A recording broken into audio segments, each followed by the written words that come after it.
ناظرین، آپ سب لوگ کیسے؟ اللہ سے دعا کرتی ہوں آپ اچھے ہوں گے۔ آپ بھی میرے حق میں دعا کریے گا۔ میں آپ کو پیاری سی حدیث سناتی ہوں۔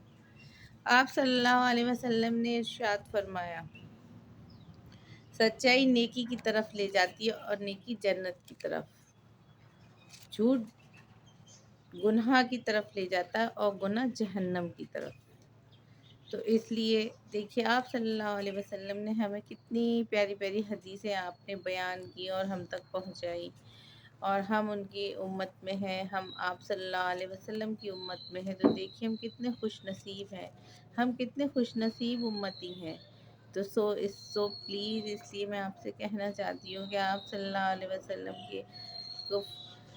کی سنتوں پر چلیے، اور آپ کی زیادہ سے زیادہ باتیں ہم اپنے اندر اختیار کرنے والی بنے، آپ کی عادتیں اپنے اندر اختیار کرنے والی بنے، تو ہماری زندگی بہت بہت بہت زیادہ خوبصورت ہو جائے گی، اور ہماری زندگی صحت مند بھی ہو جائے گی۔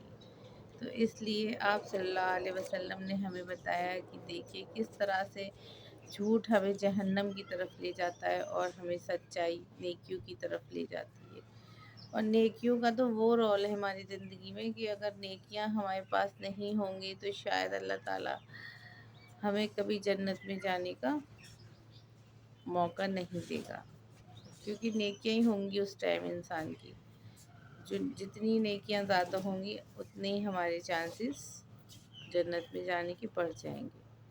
اس لیے نیکیاں کریے۔ دیکھیے کس کام میں نیکی ہے، جو انسان اپنا فضول دماغ یہ موبائلوں میں 4 گھنٹے 5 گھنٹے راتوں میں ٹی ویوں میں لگا رہے ہیں، فضول کاموں میں لگا رہے ہیں، چغلیوں میں لگا رہے ہیں، غیبت میں لگا رہے ہیں، یہ لیڈیز ہیں جینٹس ہیں جو بھی ہیں، مطلب لوگ یہ سب فضول کاموں میں لگا رہے ہیں۔ تو ہم اپنا کام ایسی چیزوں میں لگائیں جو ہم سوچیں کہاں سے اللہ تعالیٰ ہمیں نیکی دے گا، کہاں سے ہمیں اجر و ثواب ملے گا، کہاں سے ہمیں اچھی نیک باتیں ملیں گی، ہم کہاں سے اچھی نیک باتیں سیکھ سکتے ہیں۔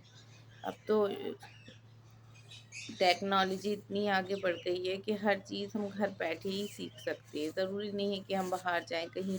اگر آپ کو ٹائم نہیں ہے، آپ 1 گھنٹے کا ٹائم نکالیے اپنے موبائل میں ہی آپ وہ چیزیں سیکھ سکتے ہیں۔ آپ صلی اللہ علیہ وسلم کی سیرت کے بارے میں پڑھیے، آپ صلی اللہ علیہ وسلم کے خاندان کے بارے میں پڑھیے، آپ صلی اللہ علیہ وسلم کے اوپر جو ظلم ہوئے ان کے بارے میں پڑھیے، آپ کا دل دہل جائے گا جب آپ کو پتہ لگے گا آپ صلی اللہ علیہ وسلم کے اوپر کتنے ستم اور کتنے ظلم اٹھائے اس جہالت کے ٹائم میں۔ تو لیکن آپ صلی اللہ علیہ وسلم نے وہ ساری چیزیں سہی، کس لیے؟ اپنی امت کے لیے۔ کس کے لیے سہی انہوں نے؟ اپنی امت کے لیے۔ تو امت کیا کر رہی ہے؟ امت کو سوچنا چاہیے کہ وہ آپ صلی اللہ علیہ وسلم کی زندگی کے بارے میں سب کچھ جانے، آپ کی سنتوں پر چلے، لیکن ہم کچھ نہیں کر رہے ہیں۔ صرف بنیادی ہی چیزیں ہم کر لیں، نماز پڑھیں، قرآن پڑھیں، جھوٹ نہ بولیں، نیکی کے راستے پر چلیں، سچ بولیں۔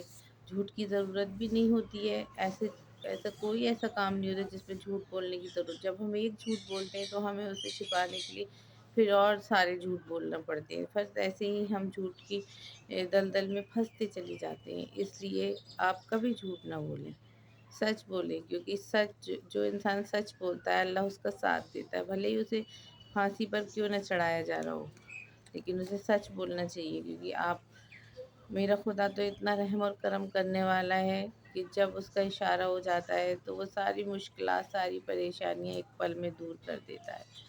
اور جب اللہ تعالیٰ کسی انسان کو پھانسی پہ بھی چڑھایا جا رہا ہوگا نا، اگر اللہ چاہے گا تو وہ پھانسی کا پھندا بھی ٹوٹ جائے گا، وہ پھانسی کا پھندا بھی اسے موت نہیں دے سکتا جب تک میرا اللہ نہ چاہے۔ تو اس لیے آپ سچ بولیے، سچ سے کبھی غافل نہ ہوں۔